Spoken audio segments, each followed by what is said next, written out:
ঢাকা রংপুর মহাসড়কের ৪ লেন প্রকল্পের কাজ চলছে।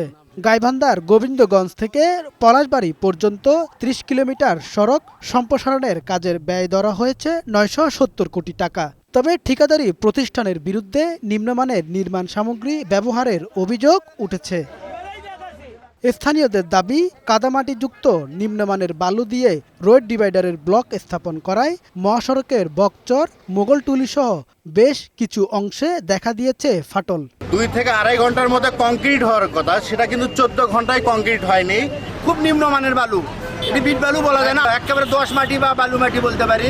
এ বিষয়ে প্রয়োজনীয় ব্যবস্থা নেয়ার আশ্বাস দিয়েছেন সড়ক ও জনপথ বিভাগের প্রকল্পের পরামর্শক। এটা কন্ট্রাক্টররা যেহেতু আনছে, আমরা দেখছি তারা আনছে, শুরু করছে।